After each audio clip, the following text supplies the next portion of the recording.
नमस्कार प्यारे साथियों।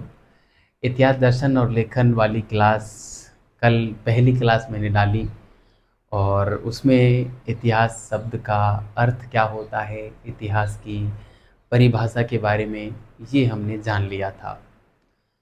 आज उससे आगे हम पढ़ेंगे और इतिहास दर्शन जो कि हमारा मूल टॉपिक है उस पे आज हम आएंगे और इतिहास दर्शन के बारे में बेसिक जानकारी हम आज जुटाएंगे, क्योंकि यहीं से हमारा पाठ्यक्रम प्रारंभ होता है।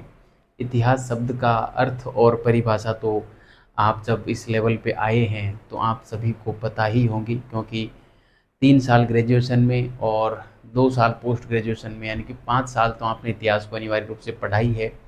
11th 12th में भी पढ़ा होगा, तो 7 साल इतिहास को पढ़ते हुए आपको हो गए। तो मैं ये मान के चलता हूँ कि आपको इतिहास का अर्थ और परिभाषा तो आते ही होंगे। लेकिन मैं दावा करता हूँ कि पिछली जो मेरी क्लास थी उसमें आपको कुछ विशिष्ट ज़रूर मिला होगा, कुछ नया ज़रूर मिला होगा जो आपने पहली बार पढ़ा होगा, या पढ़ा तो पहले भी होगा लेकिन उसको बोलने का अंदाज, पढ़ाने का अंदाज कुछ तो विशिष्ट मिला होगा, ये मेरा विश्वास है ना।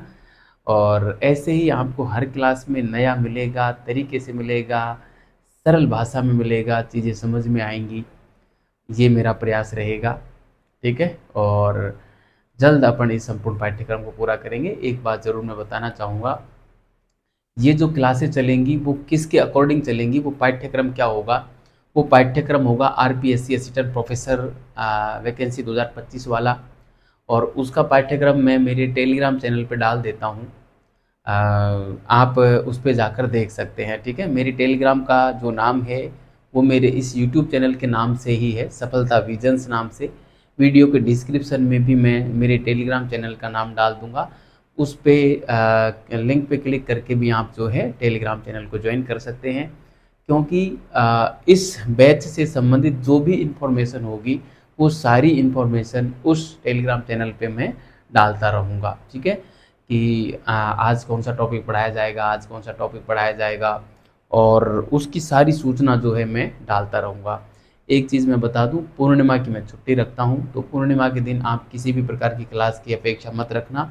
बाकी संडे को भी मैं कोशिश ये करूँगा कि आपको क्लास मिल जाए। ठीक है, ताकि जो दिसंबर में एग्ज़ाम होनी है वो उसको हम अच्छे से भेज सकें, और इतिहास दर्शन और लेखन को लेकर किसी प्रकार की शंका आपके मन में ना रहे, तो ऐसा प्रयास मेरा रहेगा। ठीक है, तो चलिए आज की क्लास की शुरुआत करते हैं। और आपके किसी प्रकार के कोई सुझाव हो तो आप मेरे को दे सकते हैं, आवश्यकता रही और मुझे लगा कि परिवर्तन करना चाहिए तो मैं उस परिवर्तन को ज़रूर करूँगा। ठीक है, चलिए शुरुआत करते हैं। इतिहास दर्शन का परिचय आज हम करेंगे।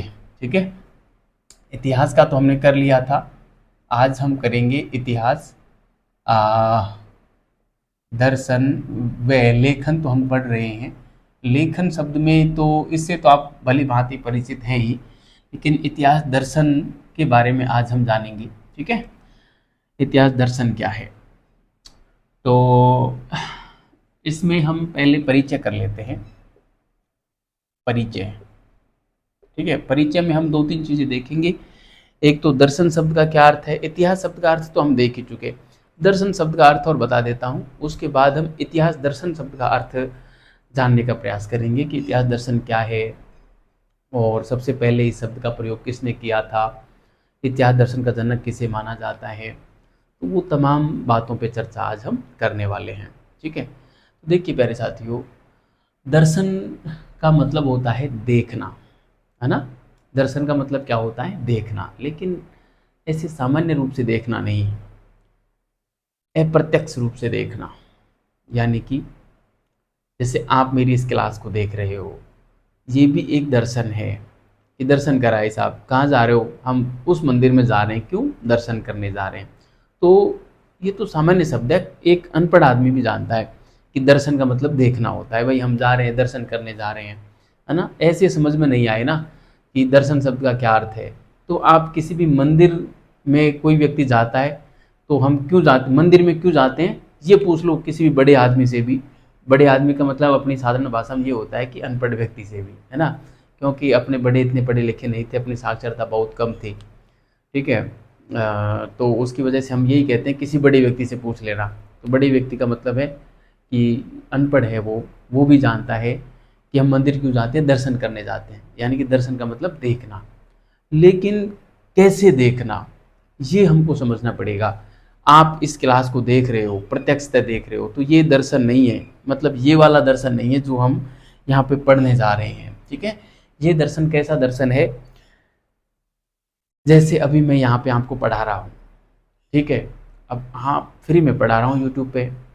तो अब आप सोचेंगे कि यार इस बंदे के पास अपना खुद का एप्लीकेशन भी है, उस पे भी ये पढ़ा सकता है, पैसे फीस वगैरह रख के 100 150 200 रुपये रख देगा, और अपना एप्लीकेशन है सफलता विजन्स नाम से, उस पे ये जो है ये क्लासे डाल सकता है। तो इसको कुछ इनकम भी हो जाती, उतनी मेहनत लगती इसकी। दूसरा ऑप्शन आपके जहन में ये भी आ सकता है कि यार इसका खुद का यूट्यूब चैनल जिस पे ये क्लासें डाल रहा है, इन क्लासों को ये वहाँ भी डाल सकता है जहाँ पे लोगों को इसकी मेंबरशिप लेनी पड़े, क्योंकि मेंबरशिप में भी जो है मेरी कुछ कमाई हो सकती है उसमें भी, क्योंकि एक 59 रुपये वाला मैंने लगा रखा है और एक 119 रुपये की मेंबरशिप के दो मैंने जो है कूपन वहाँ पे डाले हुए हैं। लेकिन फ्री में क्यों पढ़ा रहा है, जब इसके पास दो दो ऑप्शन कमाई के हैं, उतनी मेहनत करेगा, खूब मेहनत कर रहा है, अच्छे से पढ़ा रहा है, अच्छे से समझा रहा है, खुद पढ़ता है, कंटेंट तैयार करता है, फिर पढ़ाता है, तो फिर भी ये फ्री में क्यों पढ़ा रहा है। तो ये जो आपके जहन में क्यों पैदा हुआ, आप वो चीज़ जानने का प्रयास कर रहे हैं, वो चीज़ देखने का प्रयास कर रहे हैं जो आपको प्रत्यक्षतः नहीं दिख रही है। बस ये देखना ही क्या है, दर्शन है। अब इतिहास की घटनाओं को यदि हम इस दृष्टि से देखें कि ये घटना क्यों हुई, उसके पीछे क्या कारण थे, कैसे घटित हुई, क्या इसके प्रभाव पड़े, ये सब यदि हम इतिहास में देखें तो वो इतिहास दर्शन हो जाता है। बस सिंपल है। मुझे लगता है कि आपको समझ में आ गया होगा। फिर समझा रहा हूँ, आसान भाषा में समझना कि जैसे मैंने फ्री में यहाँ पे यूट्यूब पे क्लासें आरंभ की, कुछ लोग तो इसमें ज़्यादा सोचेंगे नहीं, या फिर एक ऐसा चिंतन करेंगे जो कारणों पे नहीं जाएंगे और सिर्फ ये सोचेंगे कि बस नियति ने ये तय कर रखा था कि फ्री में हमको क्लासें मिल जाएंगी, और वो मिल गई। इंसान कुछ नहीं कर सकता।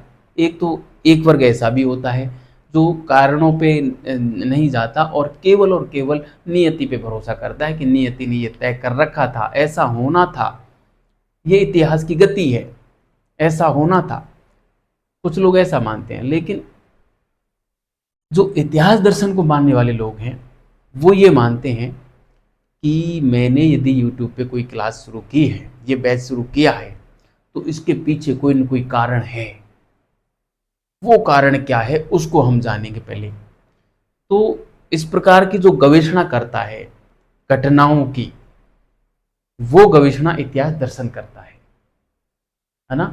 तो इतिहास दर्शन क्या है, इतिहास दर्शन एक ऐसा दर्शन है जो अतीत में घटी हुई घटनाओं के उद्देश्य को जानने का प्रयास करता है, उसके कारणों को जानने का प्रयास करता है, उसकी पद्धति को जानने का प्रयास करता है, उसके सिद्धांतों को जानने का प्रयास करता है, उसकी ऐतिहासिक प्रक्रिया को जानने का प्रयास करता है, ताकि उसका विश्लेषण करके और हम कुछ ऐसी चीज़ें निकाल सकें जो मानव जीवन में उपयोगी हों। क्योंकि इतिहास हम क्यों पढ़ते हैं, हम इतिहास इसलिए पढ़ते हैं कि हमारा जीवन उपयोगी बन जाए, है ना। एक प्रश्न आपने बड़ा शानदार पढ़ा होगा, मैंने उसको यूट्यूब पे हल करवा रखा है कि क्या इतिहास गड़े हुए मुर्दे उखाड़ना है। तो पहले तो हमें इस बात का पता होना चाहिए कि गड़े हुए मुर्दे उखाड़ने से क्या तात्पर्य है।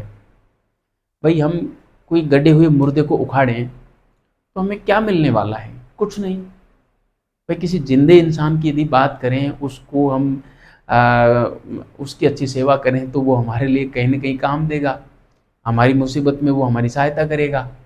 लेकिन एक मुर्दे को मान लो हमने उखाड़ा, तो वो हमारी क्या सहायता कर सकता है, कुछ नहीं कर सकता। तो कहने का मतलब ये है कि गड़े हुए मुर्दे उखाड़ने का मतलब है व्यर्थ का काम करना। तो क्या इतिहास गड़े हुए मुर्दे उखाड़ना है? यानी कि क्या इतिहास पढ़ना व्यर्थ का काम करना है? नहीं साहब, इतिहास को पढ़ना व्यर्थ का काम करना नहीं है। इतिहास हमें वर्तमान में जीना सिखाता है, और वो कैसे जीना सिखाता है? क्योंकि इतिहास में हम घटनाओं के कारणों की गवेषणा करते हैं।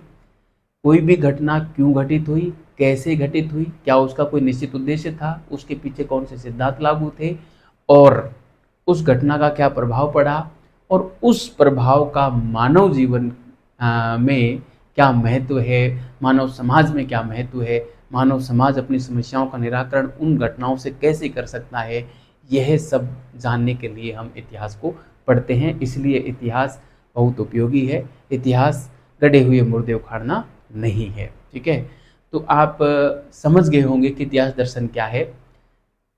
ठीक है, अब मैं इस बात को जो है यहाँ पे लिख डालता हूँ कि इतिहास दर्शन क्या है। देखो, दर्शन का मतलब होगा देखना, और इतिहास दर्शन जब एक शब्द बनता है इतिहास दर्शन, तो अतीत की घटनाओं, क्योंकि अतीत की जो घटनाएं हैं वही इतिहास में स्थान पाती हैं, इसलिए हम ये कह सकते हैं कि इतिहास दर्शन वह अनुशासन है जिसमें हम अतीत की घटनाओं के उद्देश्य, उनकी प्रकृति, उनकी पद्धति, उनके सिद्धांत आदि को जानने का प्रयास करते हैं, है ना?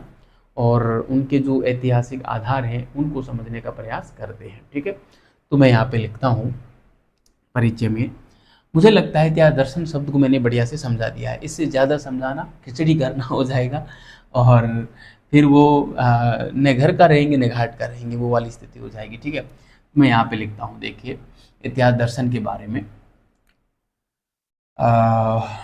देखो, दर्शन का अर्थ तो आप इतना समझें, दर्शन बराबर देखना, है ना? इतना समझना। दोनों प्रकार से देखना मैंने समझा दिया, एक तो प्रत्यक्ष रूप से देखना और एक अप्रत्यक्ष रूप से देखना। आप ये समझ सकते हैं, जैसे मान लो ये हम कोई भी भवन बनाते हैं, कोई भी इमारत बनाते हैं, तो इमारत के ऊपर जो हमको इमारत तो दिख रही है ना, वो तो है इतिहास, और उसकी जो नींव है जो हमें दिख नहीं रही, लेकिन उसके ऊपर एक भवन खड़ा है, तो जो नहीं दिख रही है ना, वो है उसका दर्शन। ठीक है, यानी कि दर्शन के ऊपर ही उसका निर्माण हुआ है इमारत का। ठीक है, तो आप ये समझ सकते हैं कि दर्शन क्या है, कि अतीत में जो घटनाएं घटित हुई है ना, उनके पीछे के जो कारण हैं, जो प्रत्यक्षतः दिख नहीं रहे हैं लेकिन घटनाएं हमको दिख रही हैं। जैसे 1857 की क्रांति हुई, क्रांति सबको दिख रही है लेकिन उसके कारण नहीं दिख रहे, इसीलिए क्रांति हुई, इस बात पे तो सारे इतिहासकार एक मत में हैं। लेकिन क्रांति क्यों हुई, इसको लेकर एक मत में नहीं है। इसके पीछे का कारण क्या है? क्योंकि क्रांति के कारणों का स्पष्ट पता नहीं है, प्रत्यक्ष दर्शन हमको नहीं हुआ है। क्यों नहीं हुआ? क्योंकि घटना हुई आज से 250 साल पहले, अब कब आदमी कैसे जान पाएगा? नहीं जान सकता। कैसे जानेगा फिर? केवल अपना एक दर्शन के माध्यम से। अब दर्शन प्रभावित होता है हमारे स्थान से, हमारे पूर्व ज्ञान से, हमारे वातावरण से, है ना, हमारी नेशनलिटी से, हमारी जाति से, हमारे विचारों से। तो हर व्यक्ति की ये सारी चीज़ें अलग अलग होती हैं, इसलिए प्रत्येक व्यक्ति का अपना विचार है, इसलिए विचारों में मत भिन्नता है कारणों को लेकर, है ना? तो चलिए, देखने का मामला मैंने आपको बता दिया। अब इतिहास दर्शन का अर्थ मैं आपको बता रहा हूँ, अर्थ की बात हम कर रहे हैं। ठीक है, तो अर्थ में हम लिखेंगे कि इतिहास दर्शन, इतिहास दर्शन वह अनुशासन है या वह पद्धति है, ऐसे हम कह सकते हैं कि, या वह क्षेत्र है। इतिहास दर्शन वह अनुशासन है, वह अनुशासन है जिसमें जिसमें अतीत की, या हम कह सकते हैं इतिहास की, है ना, एक ही बात है, जिसमें अतीत की घटनाओं, अतीत की घटनाओं की, अतीत की घटनाओं की प्रकृति, अतीत की घटनाओं की प्रकृति, पद्धति उद्देश्य, सिद्धांत, उद्देश्य, सिद्धांत, है ना, आदि का अध्ययन किया जाता है। सिद्धांत व दार्शनिक आधारों का, व दार्शनिक आधारों का अध्ययन किया जाता है, अध्ययन किया जाता है। ठीक है, अध्ययन किया जाता है। तो इतिहास दर्शन के अर्थ में आपको ये बात आपको बढ़िया तरीके से समझ में आ गई होगी कि इतिहास दर्शन क्या है।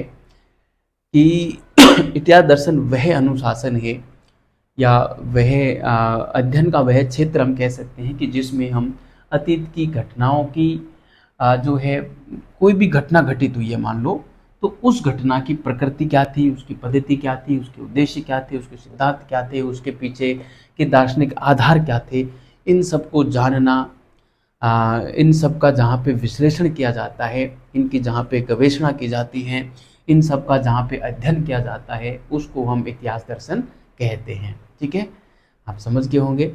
यानी कि इतिहास दर्शन केवल और केवल घटनाओं का संकलन मात्र नहीं है, तथ्यों का संकलन मात्र नहीं है। ठीक है, मैं यहाँ पे लिखना चाहूँगा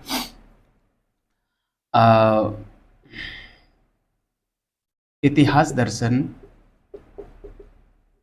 इतिहास दर्शन महज एक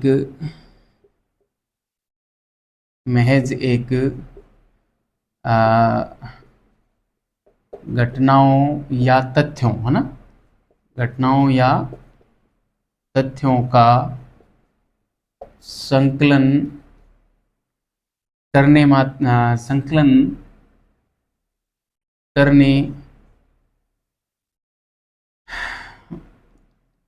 संकलन मात्र नहीं है, है ना, घटनाओं का संकलन मात्र नहीं है, मात्र नहीं है, वरन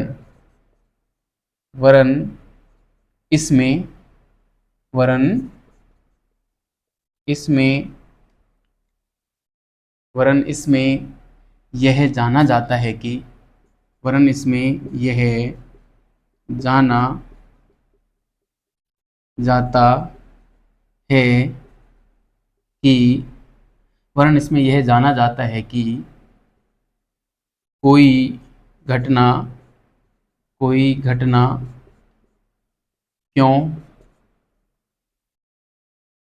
कैसे, व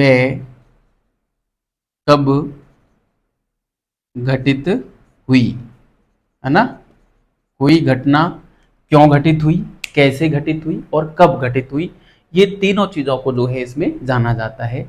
साथ ही यह भी जाना जाता है कि इन घटनाओं के पीछे क्या कोई सार्वभौमिक नियम थे, क्या कोई सामान्य नियम था। ठीक है, तथा यह भी जाना जाता है कि जाना जाता है कि इन घटनाओं के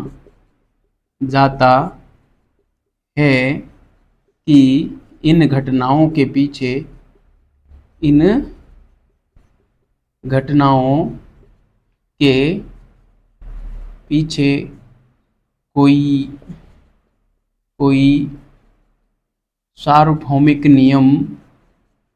कोई सार्वभौमिक नियम था या नहीं।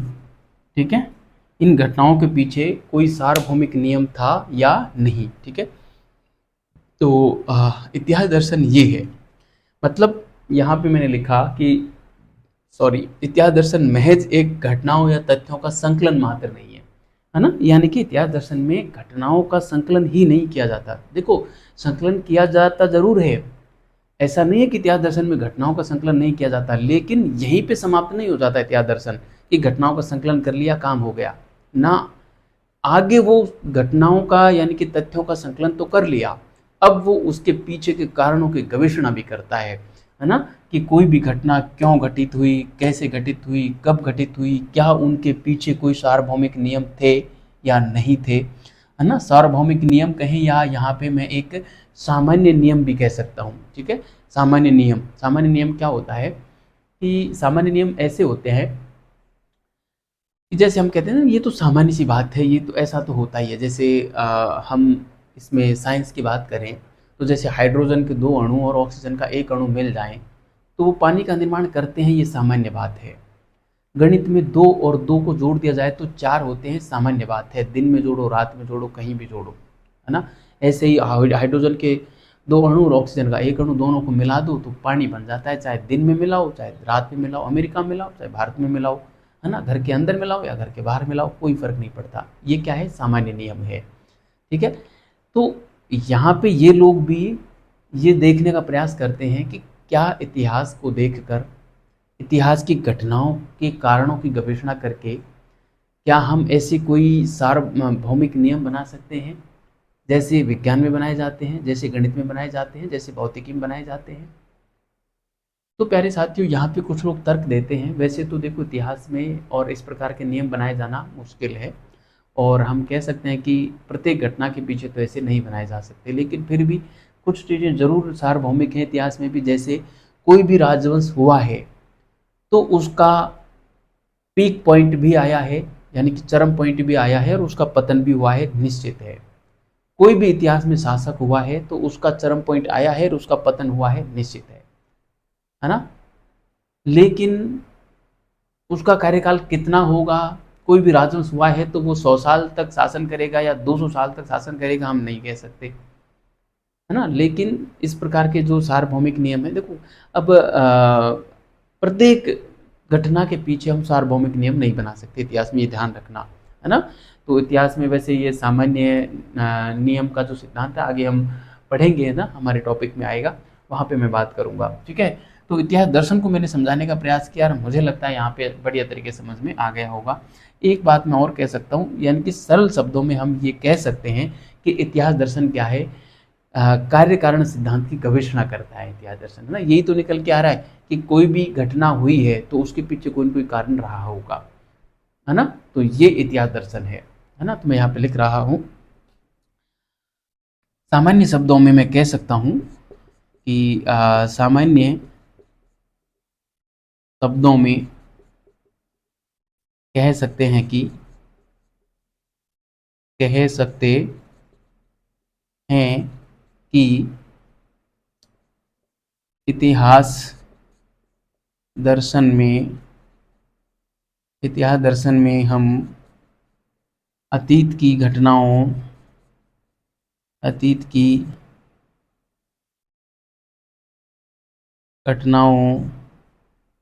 के कारणों व परिणामों की, परिणाम भी लिख देंगे, कारणों व परिणामों, प्रभावों भी लिख सकते हैं आप, है ना। मतलब कंसेप्ट क्लियर होना चाहिए, आपके जहन में ऑटोमेटिक शब्द आएंगे, है ना। सॉरी, घटनाओं के कारणों व परिणामों या प्रभावों की गवेषणा इसलिए की जाती है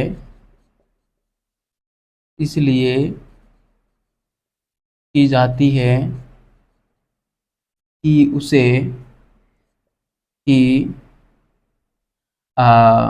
कि उससे यह जाना जा सके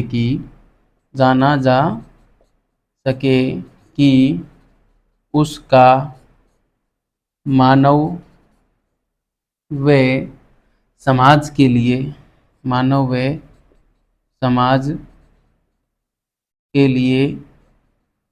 क्या उपयोग है ना। यही तो उद्देश्य है इतिहास पढ़ने का या इतिहास दर्शन को पढ़ने का, कि कोई भी घटना घटित हुई है तो उस घटना से हम क्या सीख ले सकते हैं। बस कोई भी घटना है उसके कारणों की गवेषणा कर रहे हैं, परिणामों की गवेषणा कर रहे हैं, क्यों घटी, कैसे घटी, कब घटी, ये सब कुछ जान रहे हैं। तो इसलिए जान रहे हैं कि हम हमारे वर्तमान जीवन को सुखी और संपन्न बना सकें और भविष्य को हम सुरक्षित रख सकें। ठीक है, तो ये सारी चीज़ें हैं, आप बढ़िया तरीके से समझ गए होंगे। मैं यहाँ पे और ये कह सकता हूँ कि इतिहास दर्शन, अंत में मैं एक शब्द में कहूँ कि इतिहास दर्शन क्या है, आपसे पूछा जाए तो इतिहास दर्शन है कि इतिहास के अर्थ व प्रयोजन की दार्शनिक गवेषणा ही इतिहास दर्शन है ना। एक शब्दों में, मतलब एक लाइन में आप लिखना चाहें तो ये लिख सकते हैं कि इतिहास दर्शन क्या है। इतिहास दर्शन में, इतिहास दर्शन में इतिहास का अर्थ, इतिहास का अर्थ व प्रयोजन का दार्शनिक विश्लेषण का दार्शनिक विश्लेषण किया जाता है, किया जाता है। ठीक है, तो मुझे लगता है कि इतिहास दर्शन अब आपको पूर्ण रूप से समझ में आ गया होगा, और इससे ज़्यादा मेरी भी क्षमता है नहीं कि मैं आपको समझा पाऊँ, यदि अभी भी आपके इतिहास दर्शन समझ में नहीं आया है तो। ठीक है, और मेरे जितना भोंट तो कोई होगा भी नहीं। जब वो व्यक्ति इसको समझ सकता है और समझा सकता है, तो मेरे से तो सभी विद्वान हैं। आप लोग अच्छे तरीके से समझ गए होंगे, ऐसा मुझे पूर्ण विश्वास है। ठीक है, तो मैं इसको मिटा देता हूँ, और अब मैं इतिहास दर्शन को लेकर विद्वानों ने क्या कहा उनकी भी बात कर लेते हैं, क्योंकि परिभाषाएं सीधी पूछी जाती हैं परीक्षा में, और परीक्षा पास करना फिलहाल तो हमारा यही उद्देश्य है, इसलिए हम इसको पढ़ रहे हैं। ज्ञानी बनने के लिए अभी हम नहीं पढ़ रहे हैं। ज्ञानी आपको बनना है तो जब नौकरी लग जाओ उसके बाद ढेर सारी किताबें लाना और बढ़िया तरीके से उनको पढ़ना और अच्छे से अपने विद्यार्थियों को पढ़ाना, ताकि जीवन भर आपके वो ऋणी रहें, आपको गाली नहीं निकालें बस, है ना, ये आप ध्यान रहे। वरना अधिकांश साथी क्या करते हैं, जॉब लग गई चलो यार अब तो पीछा छूटा इन पुस्तकों से, जबकि उनको ये नहीं पता है कि जॉब लगने के बाद आपको अनिवार्य रूप से पुस्तक पढ़नी है, क्योंकि जॉब लगने से पहले तो आप अपने लिए पढ़ रहे थे।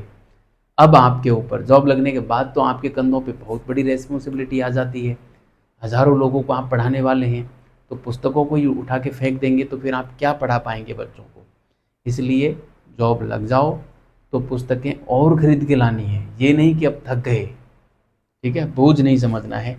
चलिए इसको मैं मिटा देता हूँ, और आगे हम कुछ परिभाषाएं ले लेते हैं, है ना, विद्वानों की परिभाषाएं, उसकी हम बात कर लेते हैं। ठीक है, तो प्यारे साथियों, जो साथी नए हैं चैनल पे वो चैनल को सब्सक्राइब कर सकते हैं, और बेल आइकन को प्रेस कर लेना, और अपने साथियों के साथ इसको शेयर करते रहना, क्योंकि आप लोग इसको देखते रहेंगे ना तो मेरा हौसला बुलंद रहेगा। ठीक है, और मुझे लगेगा कि हाँ आप लोग देख रहे हैं। एक चीज़ और बता दूं, आप डाउनलोड करके देखेंगे तो आपका टाइम जो है वो मेरे अकाउंट में नहीं जुड़ेगा, और उसका मुझे नुकसान होगा, और मुझे ये लगेगा कि कोई देख ही नहीं रहा है। इसलिए आप जो है इसको डाउनलोड करके नहीं, ऑनलाइन मोड पे ही देखना, ताकि मेरे को पता रहे कि कम से कम इतने लोग देख रहे हैं और मेरी मेहनत सफल हो रही है। ठीक है, चलिए मैं बात करता हूँ। परिचय हमने कर ही लिया है एक तरीके से, और इसमें और हम लिख सकते हैं कि विद्वानों के विचार, विद्वानों के विचार, है ना, या कथन हम कह सकते हैं इतिहास दर्शन को लेकर किसने क्या कहा, ये भी हमको जानना ज़रूरी है। सबसे पहले मैं काम्टे की बात करता हूँ। काम्पटे, है ना, काम्टे या काम्पटे, आप कैसे भी इनका नाम मिल जाता है, काम्टे। ठीक है, प्रत्यक्षवाद के जनक माने जाने वाले विद्वान है, वैज्ञानिक इतिहासकार के रूप में इनकी ख्याति है, और बड़ी शानदार व्याख्या इन्होंने की इतिहास दर्शन की। इन्होंने ये कहा कि इतिहास दर्शन क्या है, कि अतीत की घटनाओं के माध्यम से और सामान्य नियमों का प्रतिपादन जहाँ पे किया जाता है वही इतिहास दर्शन है। ठीक है, तो मैं यहाँ पे लिख सकता हूँ, इतिहास दर्शन से इनका तात्पर्य था कि आ, इतिहास दर्शन से इनका आशय था कि आशय था कि अतीत की अतीत की घटनाओं अतीत की घटनाओं का अध्ययन करके का अध्ययन करके अतीत की घटनाओं का अध्ययन करके सामान्य नियम का प्रतिपादन करना, सामान्य नियमों का प्रतिपादन करना। ठीक है, तो ये मानते थे। इतिहास दर्शन क्या है? इतिहास दर्शन से आशय था कि अतीत की घटनाओं का अध्ययन करके सामान्य नियमों का प्रतिपादन करने से था। ठीक है, ये बात हमको काम्टे बताते हैं। और इस वाली कथन को, कोटेशन को आप याद भी रखना, क्योंकि ये पूछी जा सकती है। ठीक है, इसके अलावा और रेनियर कहता है कि प्रत्येक इतिहासकार का अपना एक इतिहास दर्शन होता है। ये कथन मैं इसलिए बोल रहा हूँ क्योंकि सीधे कथन जो है यहाँ पे लिखा रहा हूँ, क्योंकि सीधे पूछ लिए जाते हैं, है ना, रेनियर। वैसे अपनी पुस्तक में जितने भी कथन है वो पढ़ लेना, उससे बाहर कोई कथन नहीं पूछा जाएगा। मैंने बहुत सारे कथन डाले हुए हैं। ठीक है, पुस्तक आएगी अभी 1-2 दिन में, मैं आपको ज़रूर बताने वाला हूँ कि कैसे आपको परचेज करनी है। रेनियर क्या कहता है कि प्रत्येक इतिहासकार का अपना इतिहास दर्शन होता है, अपना इतिहास दर्शन होता है, अपना इतिहास दर्शन होता है। ठीक है, ये बात रेनियर कह रहे हैं। कॉलिंगवुड, हीगल ये भी कहते हैं, कॉलिंगवुड कहते हैं कि इतिहास और इतिहास दर्शन का विकास साथ साथ हुआ है। ठीक है, आप लिख लें, कॉलिंगवुड क्या कहते हैं। कॉलिंगवुड, ये ध्यान रखना, कॉलिंगवुड बहुत बड़े विद्वान रहे हैं, बहुत बड़े विचारक रहे हैं।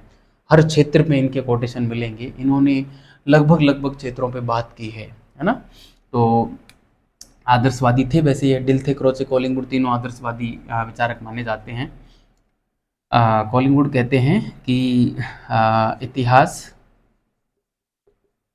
व इतिहास दर्शन, इतिहास दर्शन का विकास साथ साथ हुआ है, साथ साथ हुआ है। ठीक है, ये कॉलिंगवुड मानते हैं। हीगेल ये कहते हैं कि इतिहास दर्शन सॉरी, इतिहास दर्शन का जो उद्देश्य है वो राष्ट्र के विकास क्रम की गवेषणा करना है ना, कि एक राष्ट्र का विकास कैसे होता है उसकी गवेषणा इतिहास दर्शन करता है, ऐसा हीगेल मानता है। ये भी पूछा जा सकता है, हीगेल भी बड़ा नाम है, बहुत बड़ा नाम है हीगेल का। हीगेल, हीगल कैसे भी आपको मिल जाए, आप ध्यान रखना बस, है ना। Lectures on the philosophy of history इनकी पुस्तक का नाम है। आगे बात करेंगे। और आइडिया ऑफ हिस्ट्री इनकी है, ये कॉलिंगवुड की। ठीक है, हीगल या हीगेल ने कहा था कि राष्ट्र के विकास क्रम की गवेषणा करना इतिहास दर्शन का उद्देश्य है, इतिहास दर्शन का उद्देश्य है। ठीक है, तो ये कुछ कथन थे साथियों जो मैंने यहाँ पे लिखे हैं, आप इनको याद रखना। कॉम्टे का जो कथन है उसको बढ़िया तरीके से ध्यान रखना। वैसे तो हीगल और कॉलिंगवुड के कथन आपको लगभग हर पेपर में देखने को मिलते हैं, क्योंकि इन्होंने बहुत सारी बात कही है, हर बिंदु पे इन्होंने बात कही है ना। तो आपको इनको बढ़िया तरीके से ध्यान में रखना है। अब मैं आपको आगे लेके चलता हूँ कि इतिहास दर्शन शब्द का पहली बार प्रयोग किसने किया और इसका जो है जनक किसे माना जाता है, तो उसकी हम चर्चा कर लेते हैं। देखिए प्यारे साथियों, वैसे तो कुछ विद्वान जो हैं ऐसे हैं जो प्राचीन काल से ही हेसियोड और ऑगस्टीन के समय से ही इतिहास दर्शन की शुरुआत मानते हैं, लेकिन उनके समय में इतिहास दर्शन नहीं था। उनकी जो व्याख्याएं थी वो धर्म आधारित व्याख्याएं थी, इसलिए उसमें इतिहास दर्शन नहीं था। ठीक है। इतिहास दर्शन का जो हमें उल्लेख मिलता है पहली बार, वो 19वीं सदी के प्रसिद्ध विद्वान हुए थे एक, जिनका नाम है वोल्टेयर। फ्रांस के विद्वान थे वोल्टेयर, प्रबोधन काल के विद्वान थे। उन्होंने पहली बार जो है अ, इतिहास दर्शन शब्द का जो है प्रयोग किया, और वो चाहते थे कि इतिहास दर्शन जो है वो वैज्ञानिक तरीके से काम करे। ठीक है। इसलिए कॉलिंगवुड ने, ये जो कॉलिंगवुड है, इस कॉलिंगवुड ने और जो है वॉल्टेयर को इतिहास दर्शन का जनक माना है। ठीक है। तो ये बात मैं यहाँ पे लिखूंगा, वॉल्टेयर को इतिहास दर्शन का जनक कॉलिंगवुड ने माना। क्यों माना? क्योंकि वॉल्टेयर ने ही इतिहास दर्शन शब्द का प्रयोग किया, और इतिहास दर्शन को वॉल्टेयर वैज्ञानिक दृष्टि देना चाहते थे। ठीक है, ये बात है। इसके अलावा कॉलिंगवुड ने जो है बेकन को, बेंकन एक बहुत बड़े विद्वान हुए हैं, बेंकन भी, जिन्होंने कहा था कि सत्य सत्ता के नहीं समय की पुत्री है। वही बेंकन कहते हैं कि इतिहास हमें इतिहास मनुष्य को बुद्धिमान बनाता है। उसी बेंकन के बारे में कॉलिंगवुड कहते हैं कि बेंकन इतिहास के जो है प्रथम अन्वेषक थे, क्योंकि बेंकन ही वह विद्वान थे जिन्होंने इतिहास क्या है का जवाब दिया था।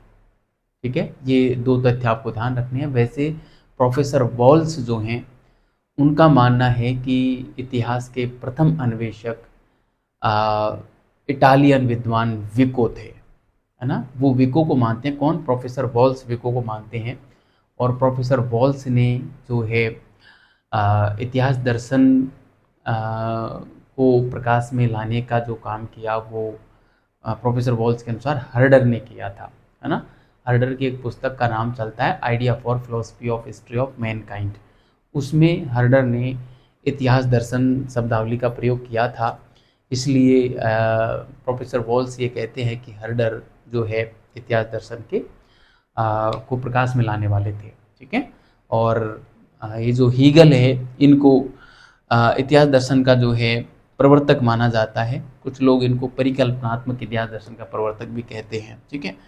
कारण क्या है कि इतिहास दर्शन, इतिहास का जो प्रारूप है ना, उसको दर्शन में देखने का काम पहली बार जो किया, वो किया था हीगल ने ही। इसलिए हीगल को इतिहास दर्शन का प्रवर्तक कहा जाता है। ठीक है। तो ये कुछ तथ्य हैं साथियों, जो एग्जाम में पूछे जा सकते हैं। उनकी भी बात मैं यहाँ पे कर लेता हूँ, इसको मिटा के, और जो है मैं इस ये जो कथन है अभी मैंने जो बताए हैं, उनको मैं यहाँ पे लिख डालता हूँ। ठीक है। तो चलिए मैं इसको मिटा रहा हूँ। ठीक है।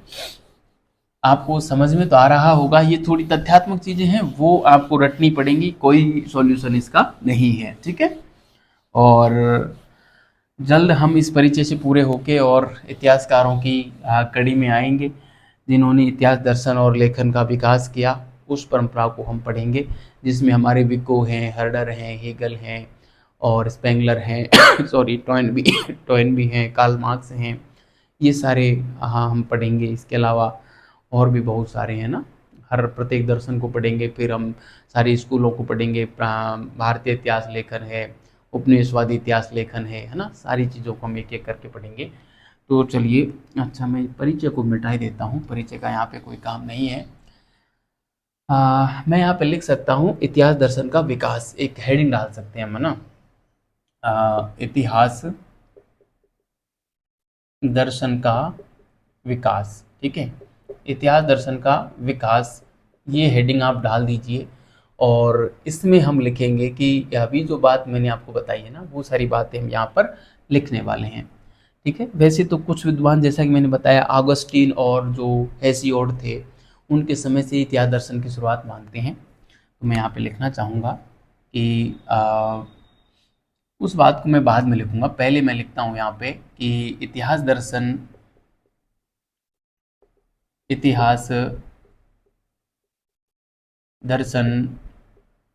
शब्द का प्रयोग, शब्द का प्रयोग 19वीं सदी में, 19वीं सदी में फ्रांस के प्रसिद्ध प्रबोधनवादी, प्रसिद्ध प्रबोधनवादी विचारक वोल्टेयर, वोल्टेयर या वोल्टेयर एक ही बात है ना, वोल्टेयर ने सर्वप्रथम किया, ठीक है, ने सर्वप्रथम किया, ठीक है। इनका उद्देश्य था कि इतिहास दर्शन जो है, सॉरी, इतिहास दर्शन विश्लेषणात्मक व इतिहास दर्शन का जो दृष्टिकोण है वो विश्लेषणात्मक व वैज्ञानिक हो, है ना। इनका उद्देश्य था कि, इनका उद्देश्य था कि इसका स्वरूप, इसका मतलब किसका, इतिहास दर्शन का स्वरूप विश्लेषणात्मक, विश्लेषणात्मक व वैज्ञानिक हो, व वैज्ञानिक हो, ठीक है, ये ऐसा चाहते थे। और इस कारण कॉलिंगवुड ने इनको जो है इतिहास दर्शन का जनक भी कहा है, ठीक है। मैं यहाँ पे लिखूंगा इस कारण, इस कारण कॉलिंगवुड ने, इस कारण कॉलिंगवुड ने वोल्टेयर को, वोल्टेयर को इतिहास दर्शन का जनक कहा है, इतिहास दर्शन का जनक कहा है, ठीक है। इस कारण वोल्टेयर, कॉलिंगवुड ने वोल्टेयर को इतिहास दर्शन का जनक कहा है, ठीक है। ये बात हमको ध्यान में रखनी है। साथ ही कॉलिंगवुड हमको इतिहास के प्रथम अन्वेषक के रूप में बेंकन का नाम लेते हैं, और वो क्यों लेते हैं, क्योंकि बेंकन ने ही सबसे पहले इतिहास क्या है वाले प्रश्न का जवाब दिया था, ठीक है। तो मैं ये बात भी यहाँ पे लिखना चाहूँगा, कॉलिंगवुड ने, कॉलिंगवुड ने इतिहास दर्शन का, इतिहास दर्शन का प्रथम अन्वेषक, प्रथम अन्वेषक, इतिहास दर्शन का प्रथम अन्वेषक बेंकन को माना, बेंकन को बताया, क्योंकि, क्योंकि बेंकन ही, क्योंकि बेंकन ही वह प्रथम व्यक्ति था, व्यक्ति था जिसने, जिसने इतिहास क्या है, इतिहास क्या है प्रश्न का जवाब दिया था, प्रश्न का जवाब दिया था, ठीक है। तो इस कारण से जो है बेंकन ने, और सॉरी, बेंकन को कॉलिंगवुड ने इतिहास दर्शन का प्रथम अन्वेषक होना माना है, ठीक है। ये बात आपको ध्यान रखनी है। अब आगे मैं प्रोफेसर वॉल्स का मत भी यहाँ पे रखना चाहूँगा, क्योंकि प्रोफेसर वॉल्स ने इतिहास का जो जनक माना वो, सॉरी, इतिहास का जो अन्वेषक माना, वो माना किसको, विको को माना था। सॉरी एक सेकंड, है ना, मोबाइल बज रहा है।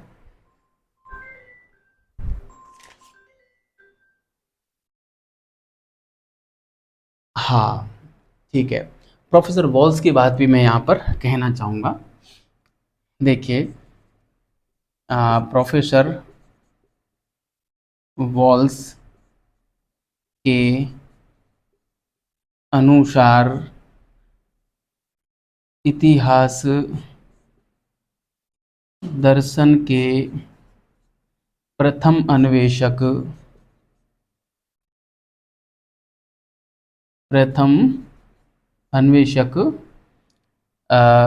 विको थे।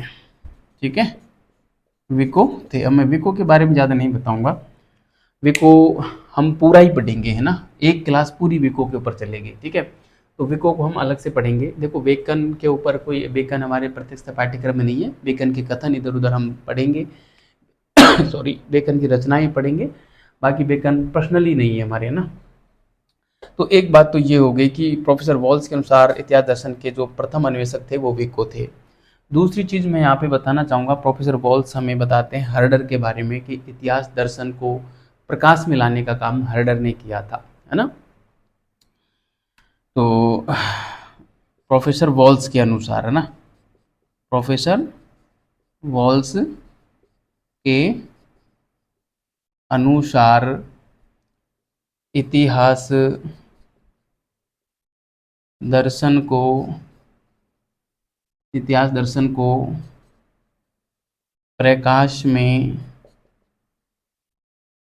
लाने का कार्य हर्डर ने किया था। हर्डर ने अपनी पुस्तक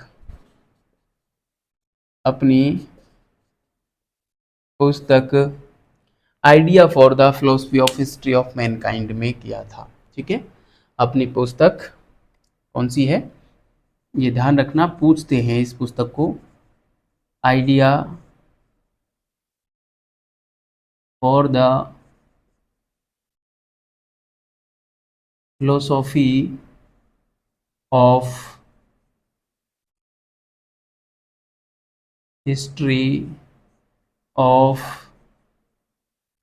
Mankind, idea for the philosophy of history of Mankind में किया था। ठीक है, में किया था। ठीक है, idea for the philosophy of history of Mankind में किया था। ध्यान रखना, इतिहास दर्शन शब्दावली का प्रयोग भी हर्डर ने इस पुस्तक में किया था। ठीक है, ये भी बात मैं आप कहीं तो लिख सकता हूँ कि इस पुस्तक इसमें इतिहास दर्शन शब्दावली का प्रयोग भी, इतिहास दर्शन शब्दावली का प्रयोग भी हर्डर ने किया था। ठीक है, स्वच्छंदतावादी थे ये हर्डर, है ना, स्वच्छंदतावादी। पढ़ाएंगे अभी हर्डर को, जब हम बताएंगे स्वच्छंदतावाद क्या होता है। हर्डर है, हीगल है, रूसो है, ये स्वच्छंदतावादी थे। ये तर्क के बजाय भावनाओं पे ज़्यादा बल देते थे, है ना। तो ये बात आप उतारिए बढ़िया तरीके से। एक बात मैं और यहाँ पे लिखना चाहूँगा कि हीगेल को इतिहास दर्शन का प्रवर्तक माना जाता है, क्योंकि हीगेल ने ही इतिहास का प्रारूप दर्शन में खोजा था। एक बात और मैं यहाँ पे लिखूँगा, शायद ये बोर्ड भर गया है, मैं इसको मिटा देता हूँ या फिर मैं यहाँ पे लिख देता हूँ, आप इसको उतारिए तब तक। ठीक है, मैं यहाँ पे एक बात हर्डर के बारे में, सॉरी, हीगेल के बारे में और लिखना चाहूँगा।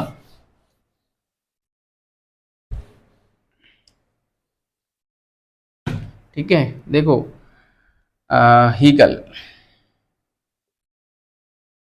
हीगल के बारे में हम लिखेंगे कि इतिहास दर्शन का प्रवर्तक, इतिहास दर्शन का प्रवर्तक। ध्यान रखना, यहाँ से जो प्रश्न बनेगा बड़ा शानदार प्रश्न बनेगा, आप उसकी शब्दावली में फंस मत जाना। बस अच्छे तरीके से तथ्यों को ध्यान रखना, किसने क्या कहा है, किसके अनुसार पूछा है, ये बात आपको ध्यान होनी चाहिए। इतिहास दर्शन का प्रवर्तक हीगल को माना जाता है, हीगल को माना जाता है क्योंकि हीगल ने क्योंकि हीगल ही वह प्रथम व्यक्ति थे, क्योंकि हीगल ही वे प्रथम व्यक्ति थे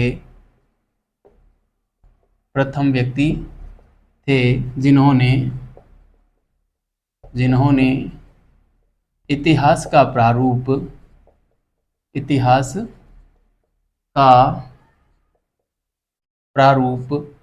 दर्शन में खोजा।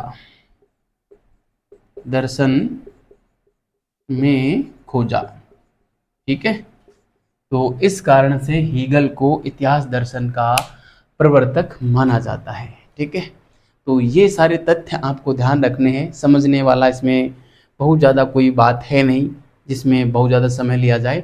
ये पुस्तक का नाम जरूर ध्यान रखना, हर्डर की है, और सॉरी, ईगल ने lectures on the philosophy of history पुस्तक लिखी थी। एक व्याख्यान दिया था, फिर बाद में उसको पब्लिश भी करवा दिया गया। कहते हैं कि व्याख्यान बड़ा ही बोरिंग था आरंभ में, और बाद में जाके बड़ा शानदार वो व्याख्यान रहा, और फिर पुस्तक का रूप दिया गया।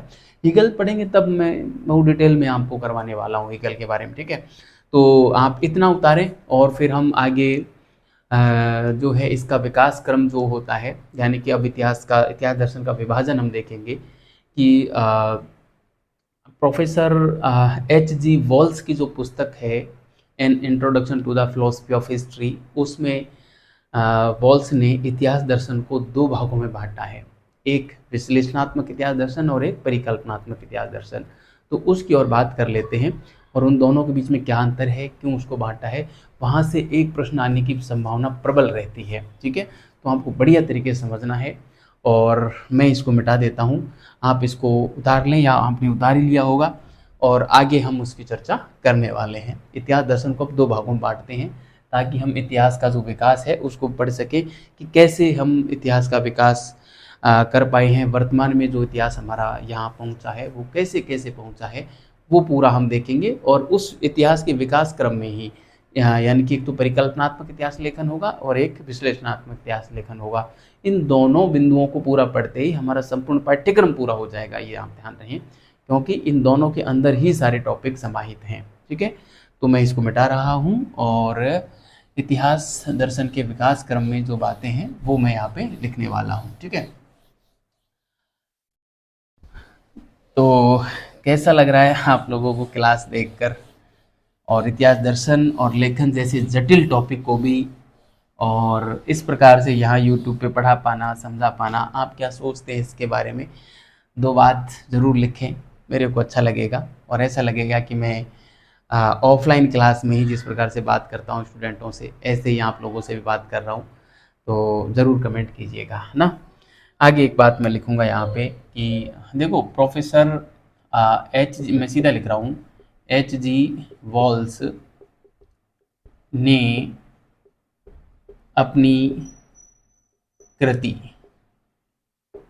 का नाम मैं अंग्रेजी में लिख देता हूँ, एन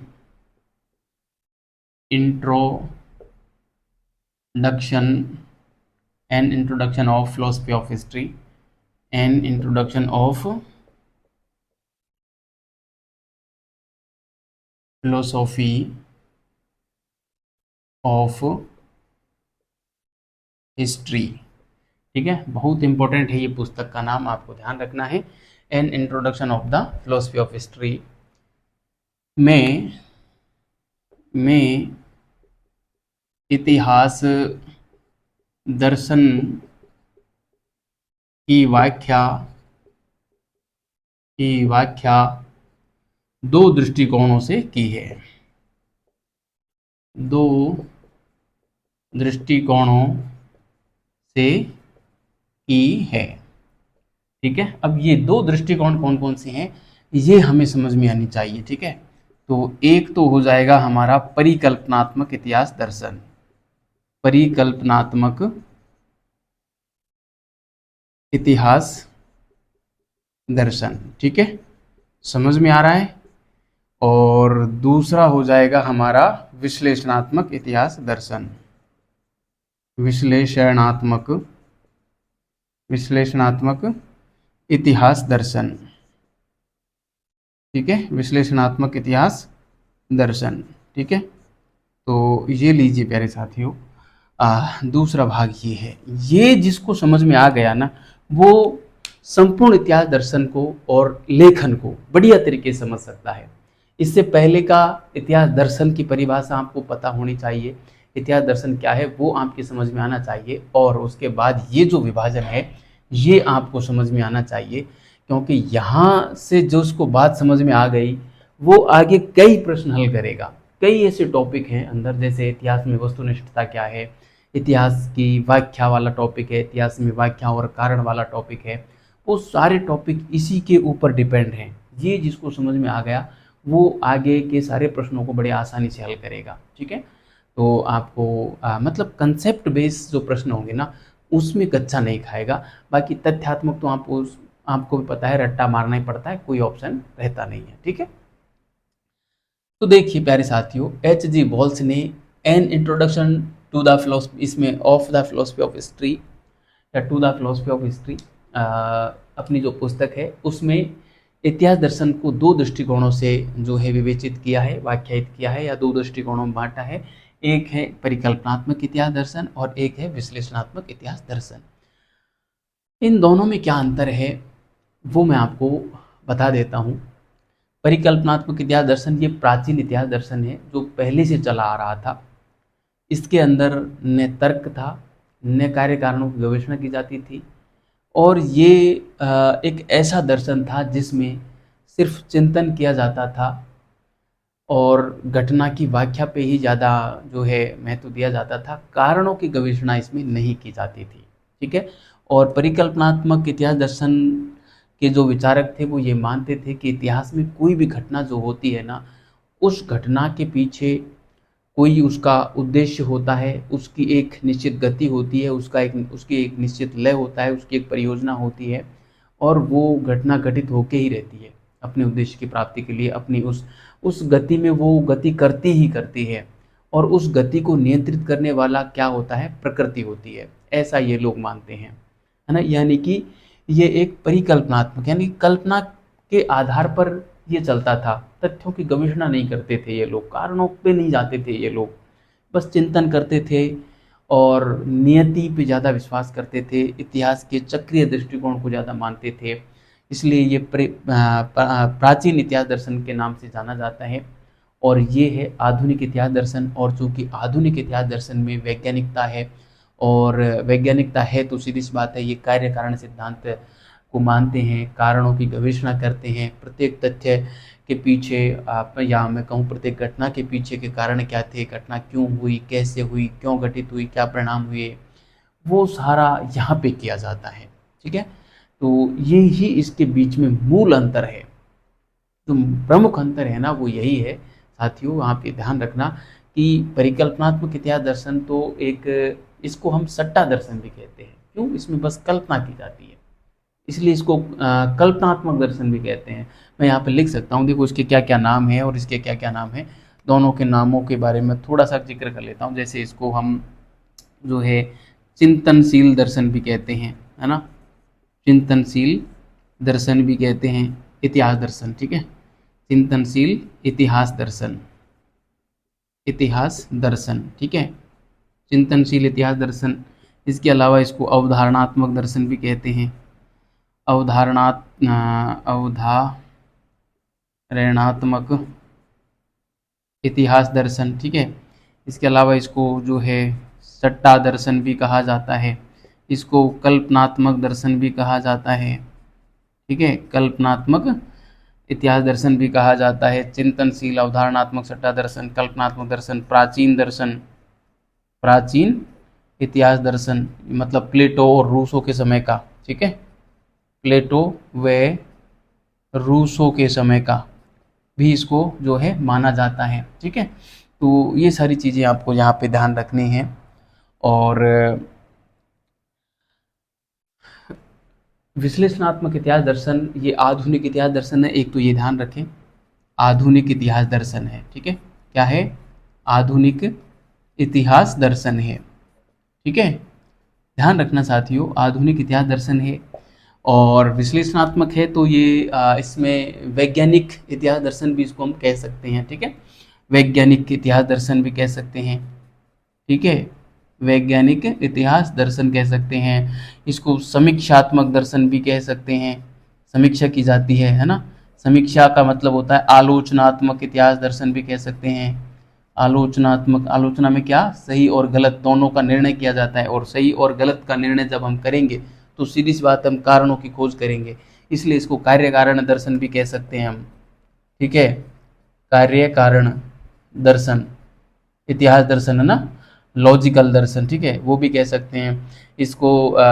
जो है वैज्ञानिक हो गया, इसको वस्तुनिष्ठ इतिहास दर्शन भी कह सकते हैं। ठीक है, वस्तुनिष्ठ इतिहास दर्शन भी इसको कहा जा सकता है। ठीक है, तो ये बहुत सारे नाम हैं इसके प्यारे साथियों। बस आप चीज़ों को समझने का प्रयास करना, मैं जो समझाना चाह रहा हूँ उसको समझने का प्रयास करना कि ये जो मानते हैं कि कोई भी घटना क्यों घटित हुई, क्योंकि नियति ऐसा चाहती थी, क्योंकि इतिहास उस जिस गति से गतिमान है वो, इसलिए वो घटना, मतलब इतिहास जो है ना एक अपनी एक निश्चित गति में गतिमान है, और इतिहास जिस गति से गतिमान है उस गति में चलता ही रहेगा, और उस गति से चलने के लिए जो घटनाएं घटित होंगी वो होंगी ही। इसलिए इतिहास की एक गति होती है, एक उद्देश्य होता है, उस उद्देश्य की प्राप्ति के लिए वो घटना होके ही रहेगी, और ये इंसान उसको नियंत्रित नहीं करता, उसको प्रकृति नियंत्रित करती है।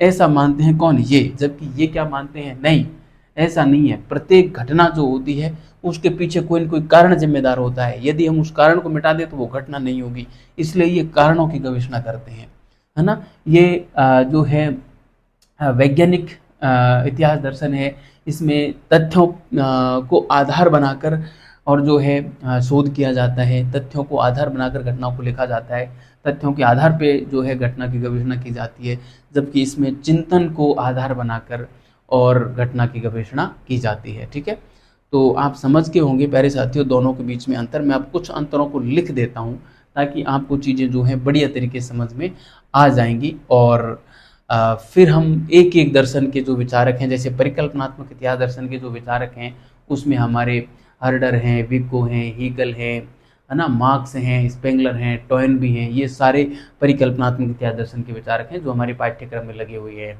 तो एक एक दर्शक को हम पर्सनल क्लास ले लेकर और तब हम पूरा करेंगे। ठीक है, तो मैं पहले इनके बीच में थोड़ा सा जो है अंतर और बताना चाहूँगा एक टेबल के माध्यम से, फिर हम आगे की बात करेंगे। ठीक है, तो मैं इसको मिटा देता हूँ, और आपने इसको उतार लिया होगा, इसको आप बढ़िया तरीके से समझ लीजिए। ठीक है, आप कहें तो मैं यहीं पे लिख देता हूँ, या आप ज़्यादा फिर से लिखने की आवश्यकता नहीं है, ये लिखा हुआ है ही, मैं बस यहीं लिख देता हूँ ना।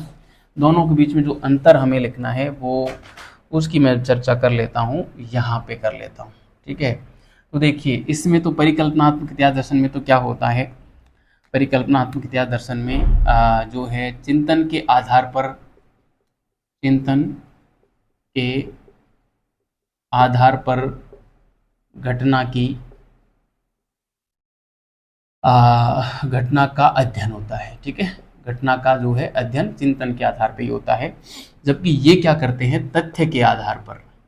ठीक है, तथ्य के आधार पर घटना के कारणों की गवेषणा करता है, कारणों की गवेषणा करता है। ठीक है, ये बात है। एक तो ये अंतर है, प्रमुख अंतर आपको ये ध्यान रखना है। दूसरा प्रमुख अंतर ये है कि इसमें यह माना जाता है कि इसमें यह माना जाता है कि इतिहास की प्रत्येक घटना के पीछे, इतिहास की प्रत्येक घटना के पीछे कोई न कोई उद्देश्य, कोई न कोई उद्देश्य, उसकी एक दिशा, लय व परियोजना होती है, परियोजना होती है। ठीक है, कोई न कोई उद्देश्य, लक्ष्य, दिशा, लय, परियोजना ये होती है। मैं इसको और मिटा देता हूँ नीचे, ठीक है, पूरा ही मिटा देता हूँ, चलिए, ठीक है। उद्देश्य होता है, और जिसे कौन नियंत्रित करता है? जिसे नियति नियंत्रित करती है, ठीक है, जिसे जिसे नियति नियंत्रित करती है, ठीक है, जिसे नियति नियंत्रित करती है, ये बात आपको ध्यान रखनी है। बाकी ये जो लोग हैं वो ऐसा कुछ नहीं मानते, ये मानते हैं कि प्रत्येक घटना के पीछे कोई ना कोई कारण जिम्मेदार होता है, और उन कारणों की गवेषणा ये लोग करते हैं। तो मैं यहाँ पे लिख सकता हूँ, इनके अनुसार प्रत्येक घटना के पीछे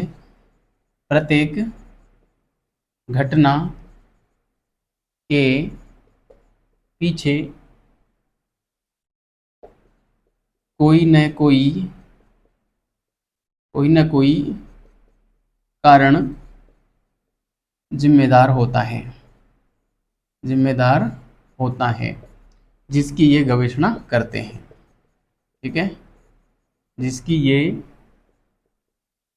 गवेषणा करते हैं, ठीक है।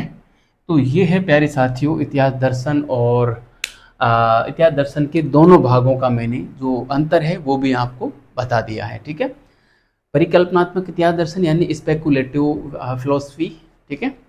अंग्रेजी में भी आपको नाम ध्यान रखने हैं, अंग्रेजी में तो एक एक ही नाम है दोनों के, जैसे परिकल्पनात्मक इतिहास दर्शन को स्पेकुलेटिव फिलोसफी ऑफ हिस्ट्री बोलते हैं, जबकि विश्लेषणात्मक दर्शन को एनालिटिकल फिलोसफी ऑफ हिस्ट्री बोला जाता है, ठीक है।